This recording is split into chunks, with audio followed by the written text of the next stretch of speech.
What happens when you combine a great personality and a great love for making music? I guess you're going to find an amazing music producer, and that's who we're going to be inviting today for the first episode of Creative Courage. Jayon is one of the best music producers in Cameroon, and I think probably you've heard some of the songs that he has produced without even knowing. So he has a very good personality, and today he's going to break down his tips, his advices on how he goes about producing music and making beats and working with the best people in the industry in Cameroon.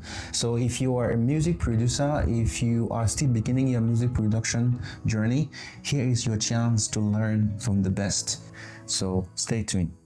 Who is Jayon on the beat? Just introduce yourself. Give us a quick background of who Jayon is. Okay, first of all, I think for me, I'm just somebody who is passionate about music creation.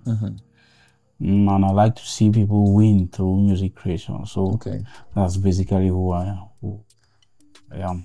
Yeah. Okay, I see. So how did you just start? How did you get into the music production thing?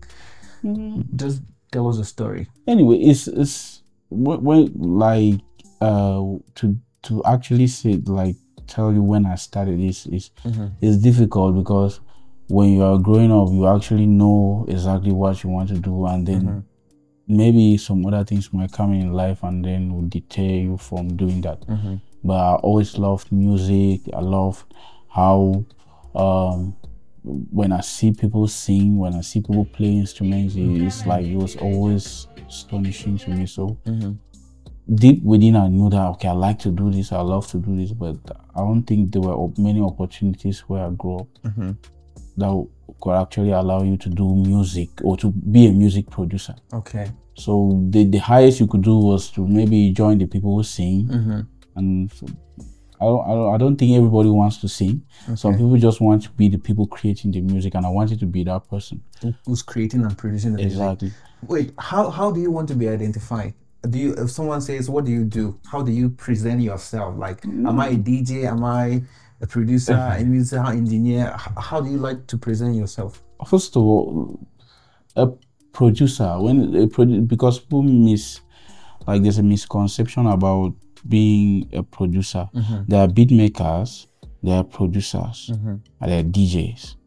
You can actually be all of those things at the same time. Yeah, but most times somebody can be called a producer and he doesn't make beats, and somebody can be called a beat maker, but it's not producing. He is not actually producing, because when producing involved, like it needs you to be involved in the creation of this whole song. That's how I see production. I see. Like the beat making, right? Beat making, directing, and everything. But another side of it involves all of the people who are like directing, telling you, okay, remove this instrument and put it here, put it back here. They are telling the beat makers. Yes. But they are still called producers. Okay. Yeah, but there are people who are just beat makers. Just strictly they are beat makers. Yeah, they just make beats and then they send it. But for me, I see myself as a producer because I make beats, I direct people how to sing, how to actually go about creating a song on the beat that I made, and then I mix and I master songs, and I do a little bit of DJing. So it's a whole, like, it's an embodiment of everything. So say, like, when somebody's a complete producer, I want to be seen as a complete producer, be in the process of making a whole song from the beginning to the end. Nice. Okay. So compare this one. There's an artist comes to your studio. He wants to record a song, and this artist sounds really good. He's very talented. You can just know that this guy is really good, even the way he sings. And then another artist on another day comes. This artist is not good, right? Yeah, let's just say he's still beginning. He's still trying to enter the music scene, right?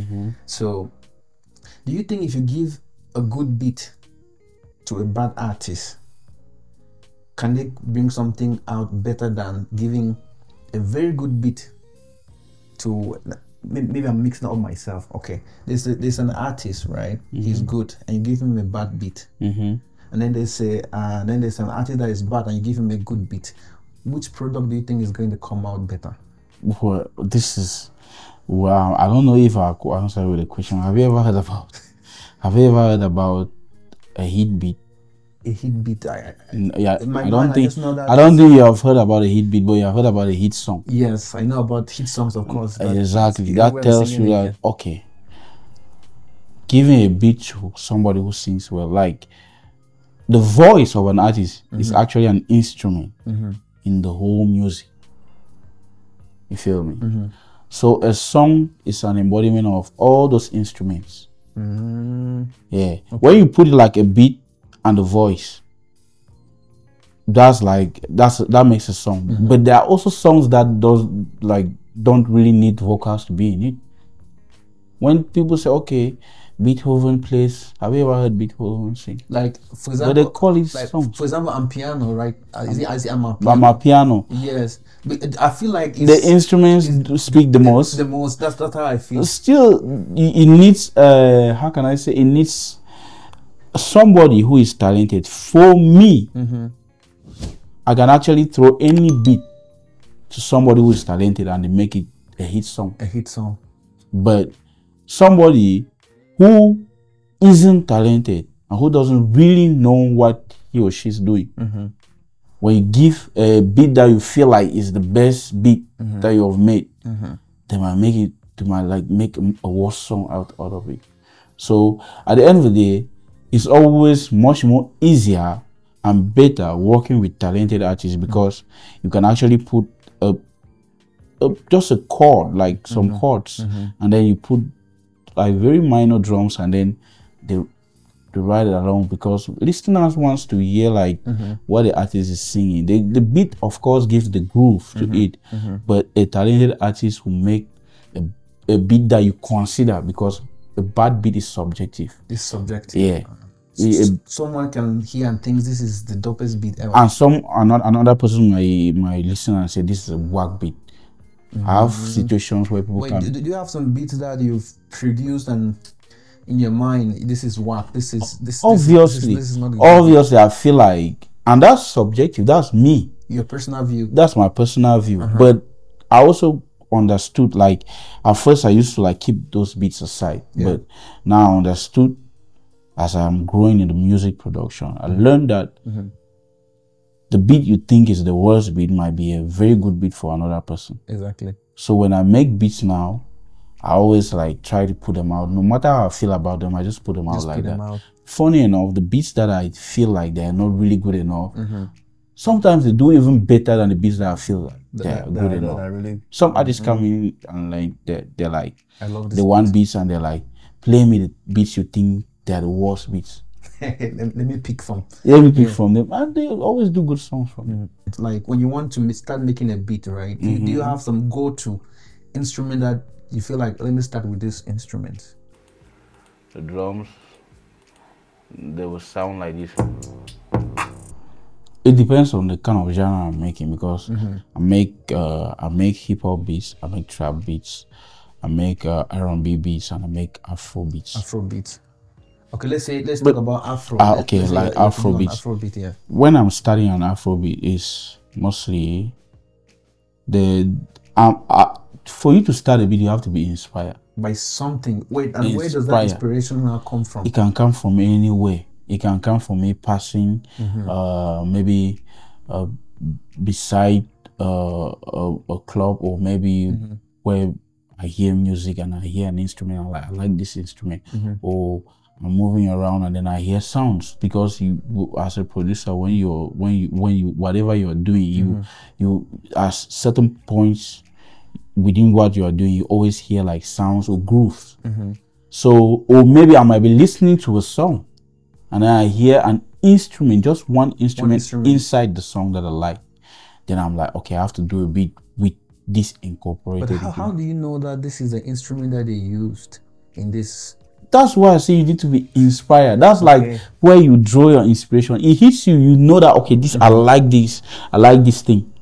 There's a particular, there are songs that you listen and then you like, there's a section that you always want to replay or replace in your head. You're like, what makes this song very interesting at this particular point? I would like to actually draw the instrument that is making that particular thing, that particular song to be interesting. But for the 3 instruments that make up a song, when it comes to Afro beats, I like to start making my Afro beats with drums. With drums? Drums include snares, rim shots, congas, and everything, because drums actually give the groove to the Afro beats. What makes an Afro beat is the drums.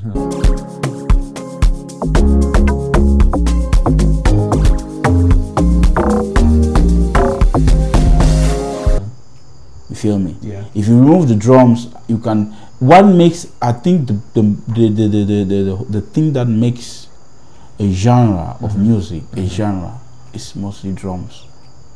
Because I can take chords that I use for a hip hop song and then I slap some Afro drums on it. That's Afro music.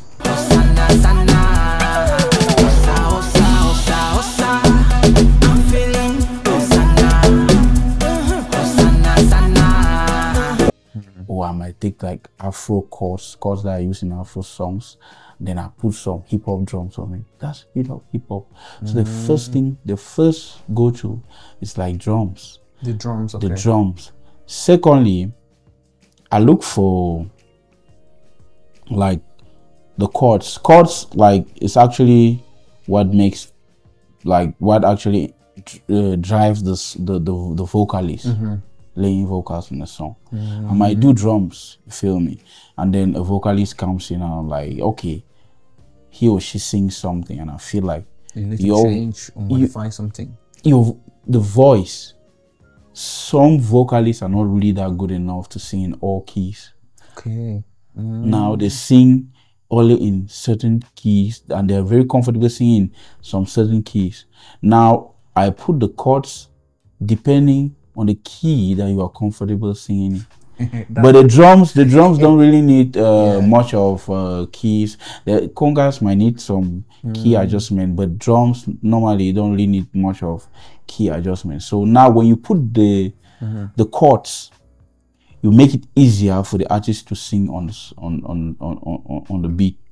And then the last thing is like you look for an instrument. You look for an instrument that is peculiar to that song alone. I mean, like, if you sit here and then they're playing the instrument maybe somewhere else across the road, you don't need to get the song. You get only that instrument, you know that, okay, that's that particular song.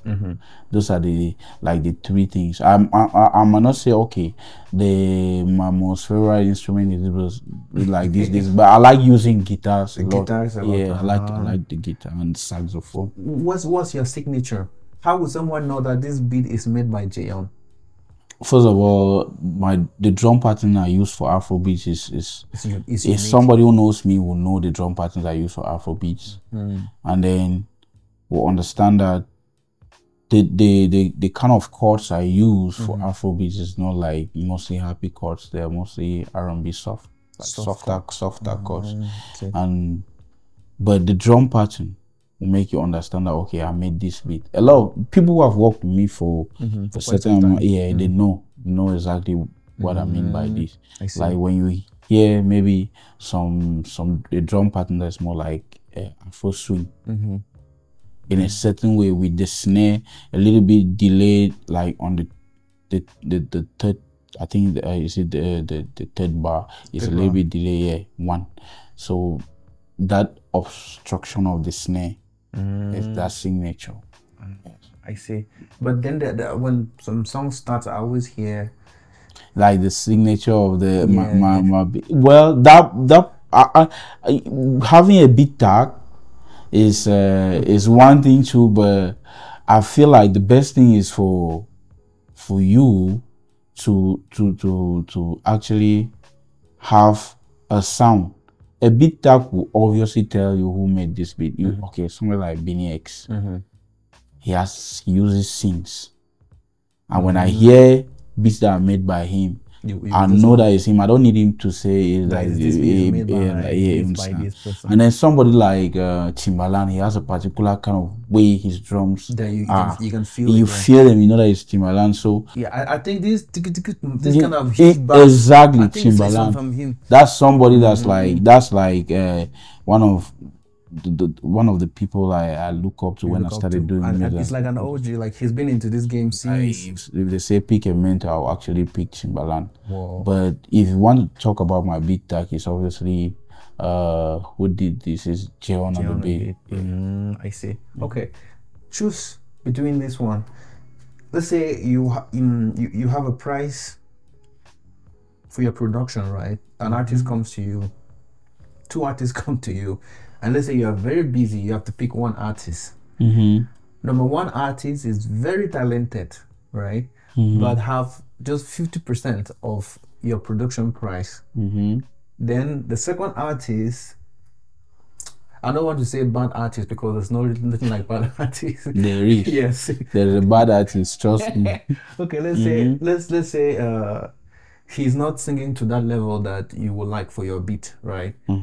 But he has a full production price, and you have just one spot for one person. Who would you pick?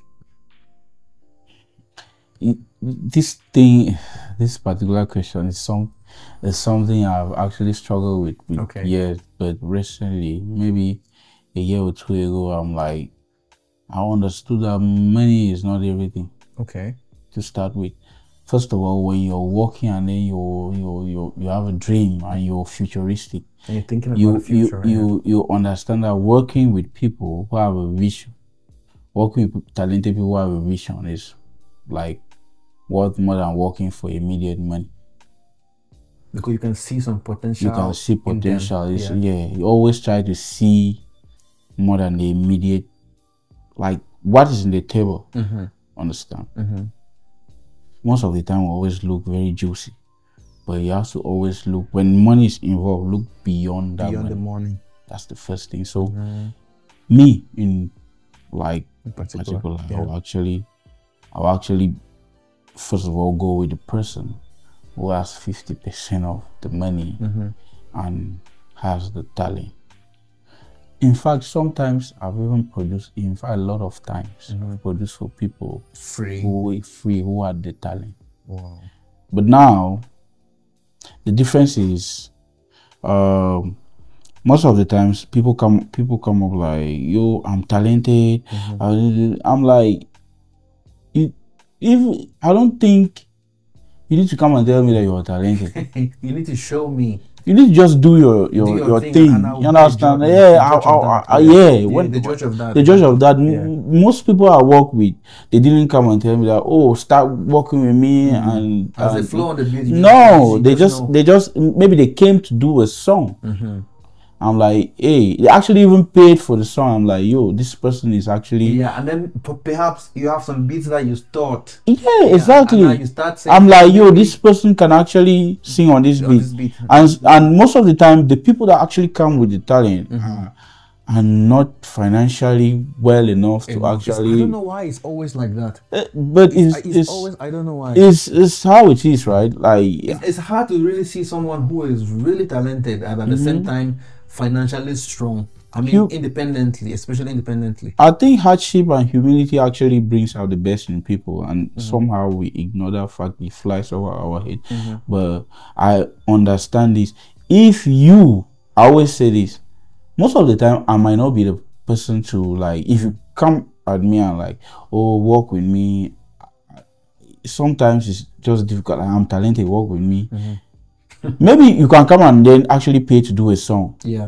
Then I listen to what you do. I'm like, okay, this is good. This is good enough. I like to work with you for and actually, you can even use their songs if someone is asking you to some of your works that you have done in the past. Exactly. That's one of the songs that you actually put forward, right? So I always choose the talented person over the person who has money and does not have talent, because most people have money and don't have talent. They think that money is everything, and money is not everything.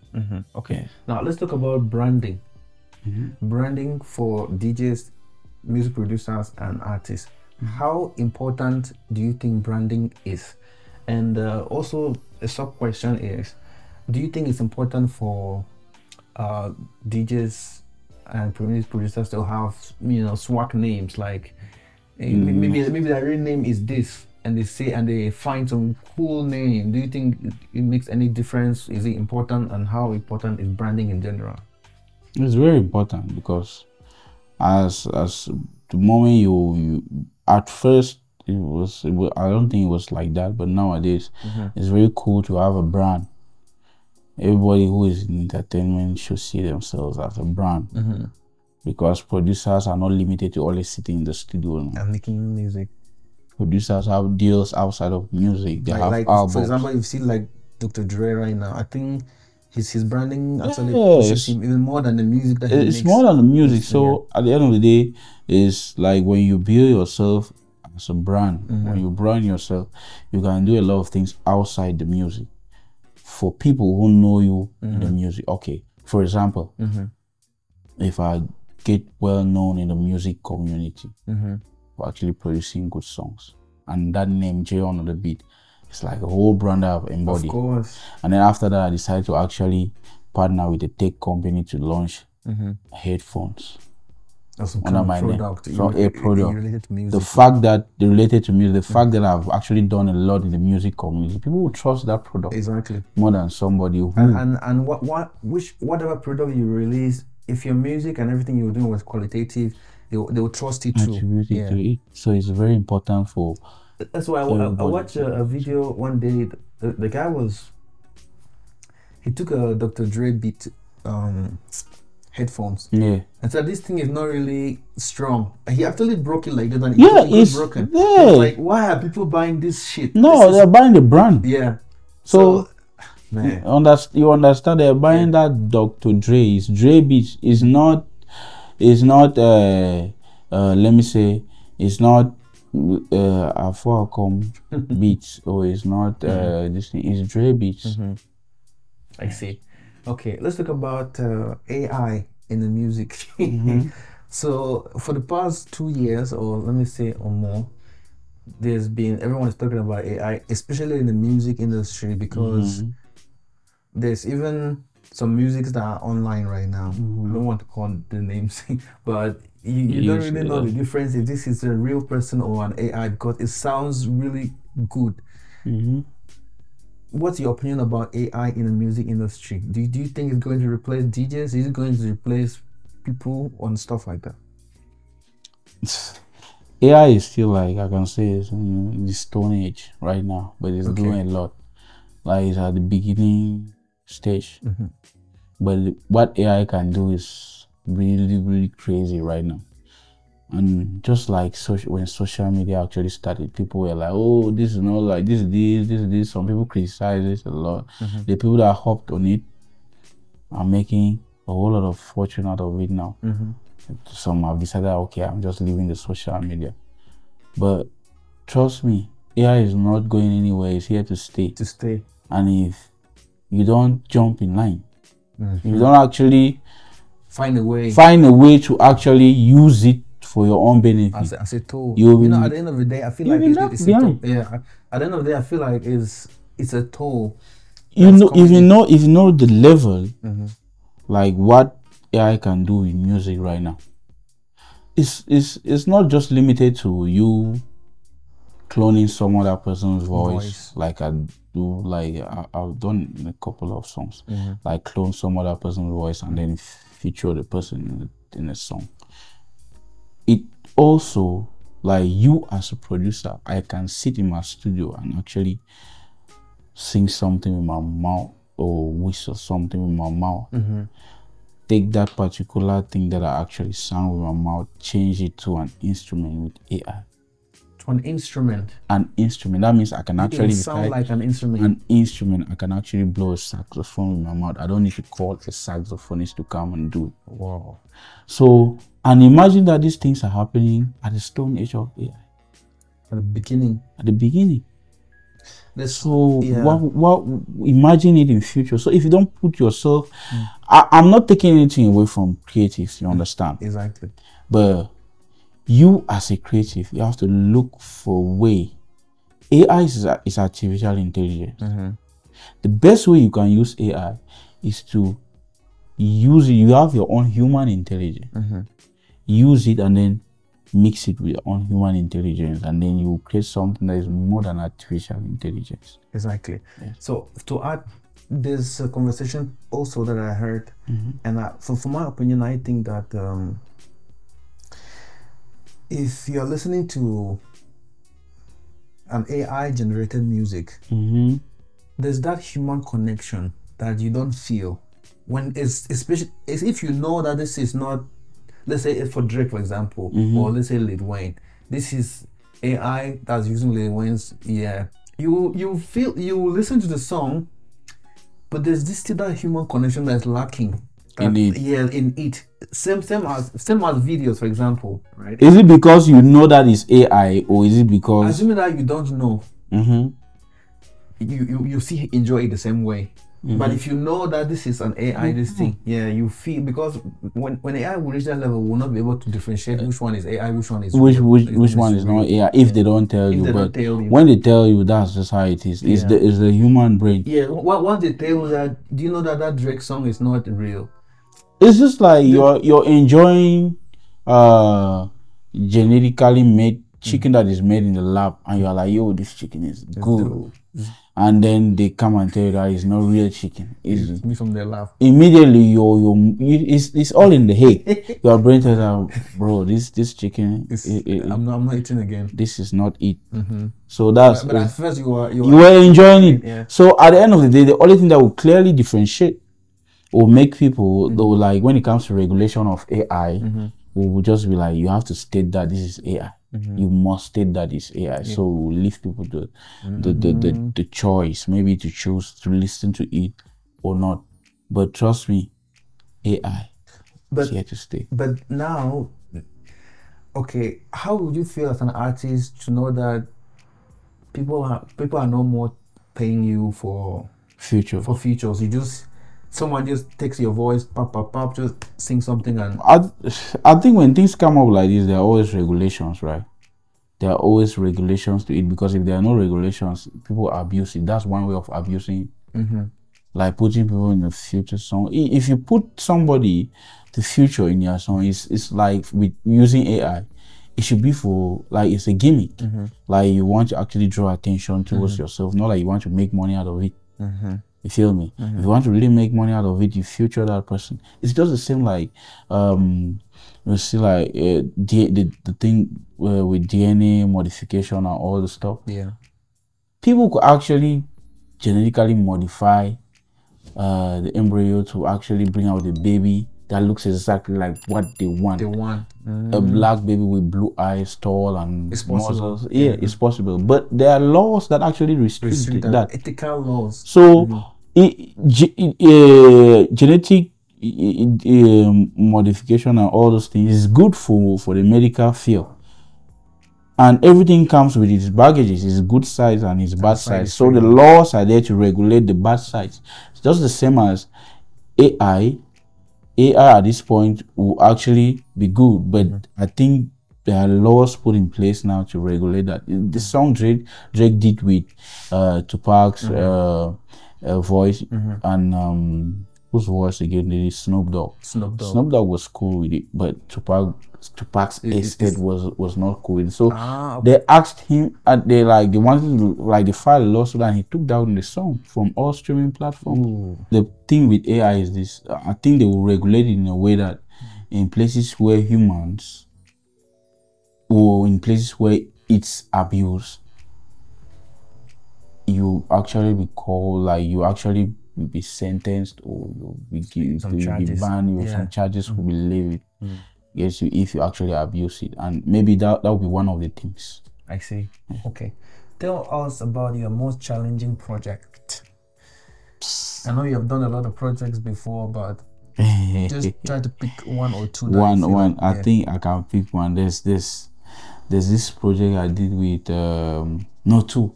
Okay. The first one was this Afghan song. Like, it was a song that was like it was done to, like, the reason why we did the song was to present it to the Afghan that was hosted here in Cameroon. So that it was selected. It was done by Manuel and then Mr. Ebo. Okay. You understand? Yeah. So the beat was not like a beat that I've done before. So we actually had to create something different, something that's energetic for sports. And then there were a lot of people that recorded, like the choirs came in, the individual people that recorded. The intro had people that recorded in Spanish, French, Pidgin, English, and the dialect. The reason why they did that was because it was something that was supposed to involve a lot of people, Africa in general. So that was the reason. So it was really challenging. It took me a lot of time to do that song, but I was very happy with the outcome. Though it wasn't selected, but I was really impressed. I was really satisfied with it. Another thing is like the EP of he's like my grandfriend, Mehdi Mello. Okay.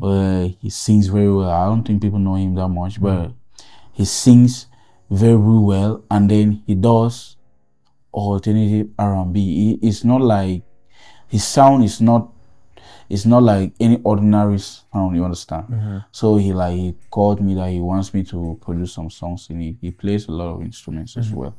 So working on the project was challenging, but it was really interesting. I liked it.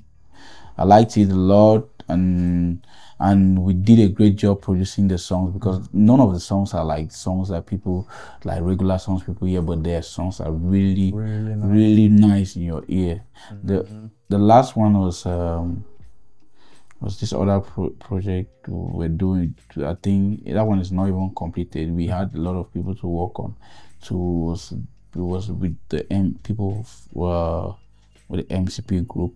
It was in France, so we're doing it, and then a couple of people are like recorded their verses, but a lot of people have not recorded their verses. But I don't know when they will ever record, because is that an ongoing project? It's an ongoing project, and it needs a lot of people to be on it, because like project with the whole crew. MCP group does not have it has like an artist, you understand? It's just like Marvin doing a project with all the Marvin artists. So now and all of them have to get hold of them in one place, and they have different schedules, exactly. So stuff like that's the whole thing. But I like challenges when it comes to creating.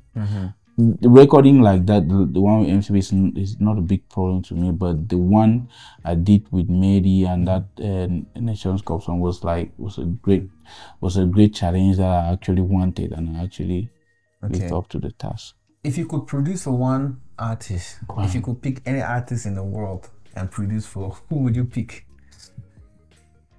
What kind of question is this? No, just pick any random. Just imagine an artist in your studio. I don't want to be biased, but in my studio, it's not even like something like I've been producing Crowns from day one. From day one. You feel me? Yeah. I believe that he's super talented. Okay. And I believe that we understand. We have to win. He's going to make it with the music. It's not just about the hype, but he's really talented. So I've already been working already with him for a long period of time. I work with other people. I work with him, but since I've been working with him, I don't think I need to go and choose any other person. So obviously it will be Crowns that I will work with, because I believe starting from zero and winning is much more honorable than actually maybe just producing for an artist who is already big. All of us want to have that money, like produce for a big artist and then make the money. Or maybe just for the name. Like, for the name, but the real honor is when you start with somebody and you win with the person. I have a lot of people that I started with, and I want to see them win, like from the beginning. I like creating music, and I like to see people win with the music. So my aim is just like, well, if I'm producing you, do something with it, actually make a living out of it. So that's my answer. It's hard to choose one artist to actually produce for the rest of your life, but the fact that I've been producing somebody from the beginning right up to now, we are still going. Then why should I go and choose a different artist? Obviously, the artists have been producing from the beginning. I see. Let's talk about the money part. Is there really money in this thing, in this music? If so, how is this music? How is this money gotten? from, let's start from music, because you are the main important person here, the music producer. What are some ways that, like, different streams of income that a music producer can actually earn? Because normally, obviously, we know that someone buys a beat, someone pays you to record. Are there other streams that you can potentially earn? The standard way is more like from royalties to publishing, all those things. Like when it comes to music publishing, you understand? How do the royalty? The royalty thing is like, it's more like let's say, like, it depends your negotiation with the artist. You understand? Yeah. For a beat maker, you have to pay an upfront payment. If I sell a beat, like every payment has its own license. Feel me? If I can sell a beat for 10,000, but the license will be different from somebody who bought a beat for 250K. Okay. So there's something like non-exclusive and exclusive. Non-exclusive means I can sell the beat to you, I'll sell it to the next person. It has limited perks. Like, for example, you cannot, you have only one video to shoot, or maybe you might not even be able to shoot a video for that song unless you actually buy the exclusive license. So it's all about licensing. And then coming to the fact that is money in music production, like as a producer. The real money does not really come from you taking advance. What people give here is advance. And funny enough, they give the advance and it stays there. And they don't know, or maybe the producer too is not like, I've done a lot of songs for people that I didn't really go that far to do the paperwork and like, okay, I'm going to get like 50% of publishing, 20% royalties, like streams and all those things. You feel me? Just because most of them were at the starting stage of their career. But when you're starting to get established and you need deals, you need your songs to be placed in movies, advertisement, all those things will actually matter. So there's money in music production, but the real money is not from the advance they give you, because somebody can come and buy a beat from me, 50K. That's a non-exclusive beat. Yeah, and probably he makes millions and millions. He makes millions from it, but there are limitations. You cannot buy a beat from me for 50K, and then you make millions of it without actually royalties coming to me. But then, what if you guys do not sign any legal contract? Any legal contract. Yes, and now you want to say, who said that we did not sign anything? You did not sign. Yeah. That's when you people actually talk on something. You understand? Yeah, but I mean, like, the real... You did not sign anything. He did not sign anything. So now how... You people have to come to a common ground, because it's not like I didn't sign anything and then you signed something. You understand, right? Yeah. And in this scenario, the producer will always win, because he's the one who made the beat. I have the stems. Where are the stems of the song? You have the proof. I have stems of the song. What you have is an MP3 or a WAV file of the song. But you understand? The artist will say that if not of me, this beat would have not gone anywhere. For real, if not of you, this beat would not have gone anywhere. Anyway, that's the discussion between me and the artist. You understand? Yeah. It's not good to be greedy as a producer to start with. As an artist, it's not also good to be greedy. If I make a song and then the song goes viral and we didn't sign anything, it's just best for the artist to meet the producer, and then you people come to a mutual understanding and then draft of something that benefit the two of you. But you know, most time it does not always. If it doesn't work like that, if it doesn't end well, right, it means one person was trying to be greedy, either the producer or the artist. So the problem is not about things that we sign or we don't sign. It's just the problem is the person is. No matter what you sign here about money, the best policy you are supposed to have about money is honesty. If you are not honest about anything you sign, you people might still go to court, no matter how good the deal is, and you will fight it for the rest of your lives. Okay, Jayon, why I saw some beats insanely expensive? How can a beat be costing, let's say, $1 million or that's 500,000? That's what comes with the brand. Like we talked about branding. Somebody like Alchemist sells one beat sometimes like for $30,000 US. 30,000 US dollars for one, just an for one beat, an empty beat. There's a time, but sometimes you might really get it wrong. There's a time Timbaland sold a beat like for $250,000 US.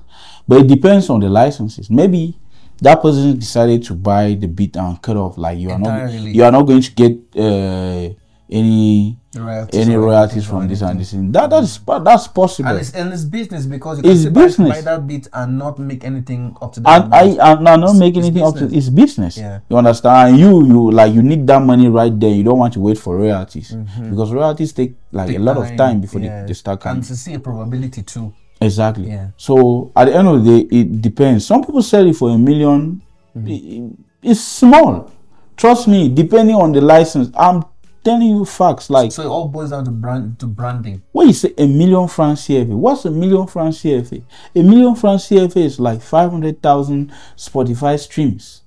So imagine that you do a song and then you take $1 million francs for a beat, and then the artist makes like 50 million streams for that song. That's 100 million francs CFA. What's $1 million to 100 million francs CFA? When you look at it critically, you discover that it's not really money. But the problem here is, who is the artist? What's the artist status? Who are you as the producer? What's your status? You feel me? I feel it. You cannot be just Metro Boomin can charge a beat for like $5,000. Jayon cannot charge a beat for $5,000. That's about 3 million. Metro Boomin has his reputation that he has built. You see somebody in Nigeria, like let me say Jules can charge a beat, or J5 can charge a beat in UK for like $12,000. I cannot charge. J5 has a reputation he has built. So what I need to focus on is building that reputation. When I build that reputation, I will charge what I need to charge. If you don't want it, the people that want it will come and then buy it. But for now, I need to stick to building that reputation. And building that reputation means you're charging within the level of an upcoming artist. Okay, I see. Now we're boiling down. We have 3 more questions to go. The next question is, let's talk about the Cameroon music industry. What would you like to see change? You know, or if you could, change something. What would you like to see change? First of all, right now, I don't feel like there's lack of talent in Cameroon as of now. Okay. The youths, I'm in the studio. I see how the young people come in and then they do music. What needs to change is policies. I don't even think it involves the music. The policies from who? The government? The government and everything. Okay. Like for example, how many people stream music in Cameroon? Rarely. Rarely. The people that really stream music, like Spotify, Spotify right now. I mean, like, I don't know anyone that has a paid Spotify. Almost, you understand, right? I don't know anybody that now these are some certain things that actually help artists, and then it's not because we made it so, like, for it not to be happening here. You see a song like Days of Spaghetti of Kosi. Having almost 10 million, more than 10 million views on YouTube. But now having less than 1 million views on Spotify. Spotify pays like 2-3 times more than YouTube. Now you discover that where the money is really coming out, we are slacking. There's a simple reason to this. For you to be able to pay for Spotify, you need a credit card, a Visa card, or a MasterCard. How many people have Visa cards here? And for you to have a Visa card here, you need a bank account. Exactly. How many people have that here? Have a bank account. The latest news I heard, and it was really impressed. Like, I was impressed with it, was the fact that MTN partnered with MasterCard. Okay. So now you can actually maybe have a Momo account and then automatically you have a MasterCard. I don't know how close it is to everybody. If, as far as I can remember, 8 out of 10 people have their mobile money accounts. So having a MasterCard link to that means you can do some transaction online. Like maybe subscribing for Spotify Premium, and you listen to your artists, because it shows that Cameroonians listen to music. Because if the statistics are showing on YouTube that they're watching the videos, that means they can actually pay to listen to music. Even when you go to like parties and you see a DJ playing music, you don't see them on Spotify. They're always on YouTube. You see the video. Now you understand that if they make it easy for people to be able to do their subscriptions and then stream their music, artists here will benefit a lot from it. And secondly, endorsement deals, like companies need to learn how to and we really have an audience, but the thing have an audience. But the thing is, they don't even know how to even reach out to the... At first I used to talk about music, like making music with a targeted audience that is bigger than Cameroon, because first of all, the population of Cameroon is not as big as the population of Europe, maybe in just Nigeria. So when you are doing music, have that in mind. Understand, right? Though good music is good music, but right now there are a lot of young people doing music that can actually sell everywhere around the world. So now the problem is the investors and the policymakers. Another thing is investors. People are scared to invest. Of course. People are scared to invest. It's a risk. It's a huge risk. People are scared to invest because of previous incidents that happen. That's why it's important, even as an investor, to understand the person that you're working with. You have to know this person inside out, because sometimes it's just like a relationship. You might see some red flags and you ignore. But then when you have invested a lot of money in these artists, pump money, now when it's almost time for you to even reap the benefit, I feel it's also like people invest and they don't really consult. Like I might have like 100 million francs and I want to invest in an artist, and I'm like, maybe come and just take maybe my nephew or niece who says they're doing music, and then I put the money in it and I don't get returns, and I start blaming the whole industry. When you want to invest in an artist's business, have a plan for that artist, you understand? Consult people who are in the business. Consult people who know how to run this business. Present the artist to the people and like, how can I actually market this artist? Is the artist marketable or something? Don't just go and then put money on like, oh, the boy is singing. Ma put money for your head. Oh, like my young niece has actually said she wants to do music. Let me put money. You will not get money back from it, and then you start blaming the whole industry. It's about you making bad business decisions. My problem is like when somebody wants to invest in something, like maybe building a house or restaurant, they kind of research they do. But when they want to invest in music, they just like, oh, it is sing fine. Do research about the whole business. It's just one key point. Thank you. Yeah. Just one key point. Just go to TikTok and see how many dope freestyles people are making. Even the people who want to get into the music, when they want to get into something, maybe I want to open a barbering salon.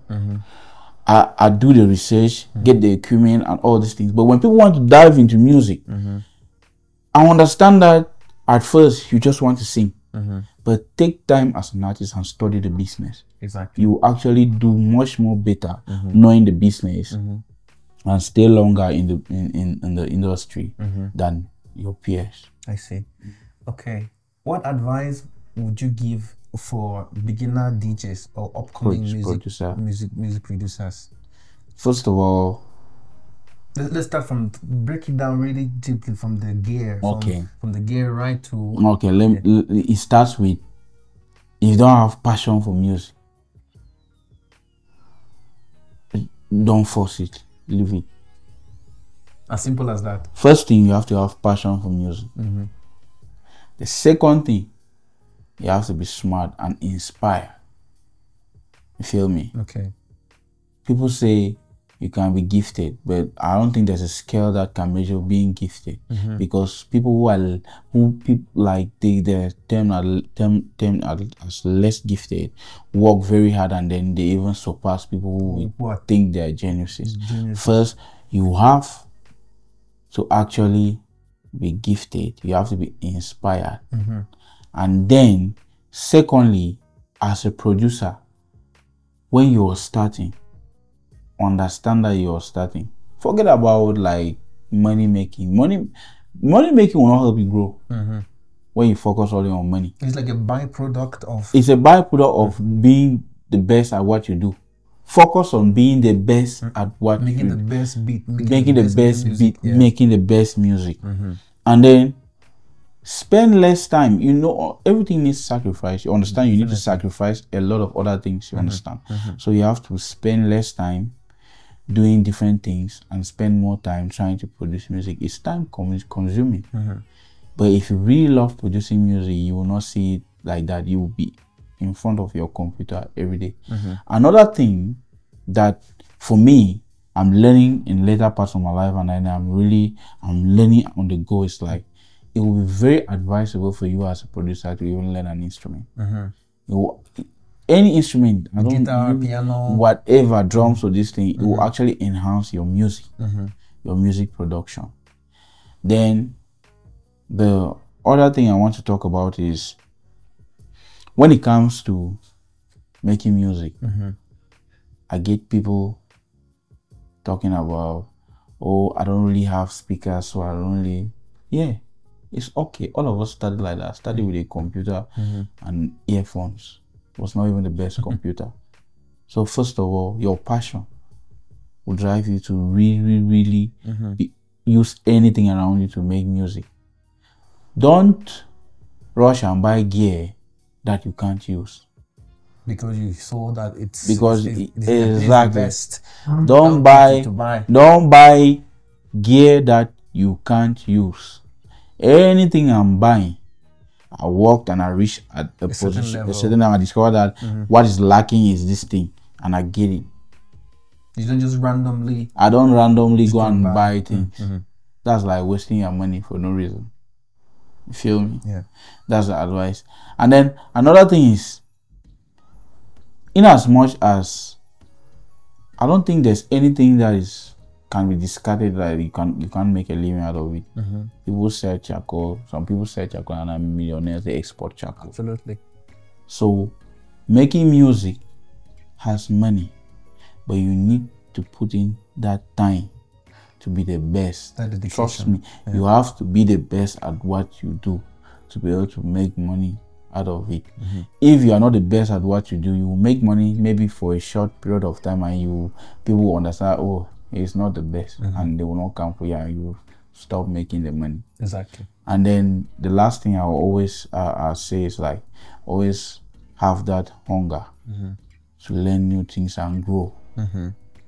Always strive to evolve from one point to the other. Don't sit and be comfortable. Nobody's there yet. So make sure that you spend your time learning. I see. Okay. And that was it for the first episode of Creative Courage. So as you already know, we had Jayon. He was able to inspire us, educate us, and teach us a lot of lessons.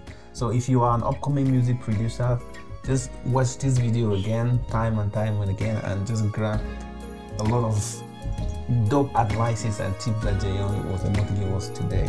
So until then, we are so happy to receive Jayon today, and we're going to see you in the next episode. Please subscribe, like, and comment what you think. If you agree with him, if you disagree with him, let us know in the comment section. Thank you, and see you for the next episode.